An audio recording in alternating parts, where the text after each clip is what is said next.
Hi hello friends, வாங்க நம்ம இப்போ பிளான்ட்டுக்கான ஒரு ஃபெர்டிலைசர் தான் பார்க்க போகிறோம். இது வந்து வேறு ஒன்றும் இல்லைங்க, அரிசி கழுவுன தண்ணி தான். மேலே எப்படி புளிச்சு வந்திருக்கு பாருங்கள், அப்படியே பபுள்ஸ் மாதிரி இருக்குது. இப்போ இதை நல்லா நம்ம கலக்கி விட்டுக்கலாம். இது ஏற்கனவே வந்து நான் தண்ணி சேர்த்து தான் புளிக்க வச்சுருந்தேன், அதனால் இதில் தண்ணி கலக்க தேவையில்லை. அப்படியே நம்ம பிளான்ட்டுக்கு கொடுத்துக்கலாம். நீங்கள் அந்த தண்ணியை மட்டும் புளிக்க வச்சுருந்தீங்கன்னா அதோட கொஞ்சம் வாட்டர் கலந்து அப்புறமா கொடுங்க. இப்போ இதை வந்து ஒரு மக்கு அளவுக்கு ஒரு பிளான்ட்டுக்கும் கொடுத்துடலாம். இது வந்து நம்ம வாரத்துக்கு ஒரு தடவை கொடுத்தாலே போதும். நம்ம கீழே ஊற்றுற அந்த தண்ணியை செடிக்கு ஊற்றணும் அப்படின்னா செடி சூப்பராக வளர ஆரம்பிக்குங்க. ஒரு வாரத்திலே ரிசல்ட் தெரியும். பாருங்கள், இப்போ ஒரு எல்லோ கலர் ரோஸ் செடிக்கு இப்போ நான் ஊற்றி விடுறேன்.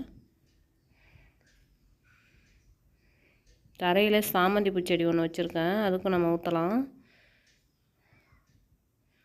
இதில் எத்தனை பூ இருக்குது அப்படின்னு சொல்லிட்டு பாருங்கள். நல்லா கொத்து கொத்தாக பூ வச்சுருக்கு பாருங்கள், இவ்வளோ சூப்பராக பூ வச்சுருக்கு அப்படின்னு சொல்லிட்டு. அடுத்தது கலர் சாமந்தி. இதில் அடியில் இருக்கிற பாட்டே தெரியல, அந்தளவுக்கு செடி வந்து படர்ந்துருக்கு. இது வந்து நான் பாட்டில் தான் வச்சுருக்கேன், தரையில் இல்லை. ஆனால் இருக்கிறது தரையில் இருக்கிற மாதிரியே தெரியுது. இங்கே ஒரு ரெட் கலர் வெரைட்டி ரோஸு, அதுக்கும் ஊற்றி விட்டுக்கலாம். ஓகே ஃப்ரெண்ட்ஸ், உங்களுக்கு வீடியோ பிடிச்சிருந்தால் லைக் பண்ணுங்கள், ஷேர் பண்ணுங்கள், சப்ஸ்கிரைப் பண்ணுங்கள். தேங்க்ஸ் ஃபார் வாட்சிங்.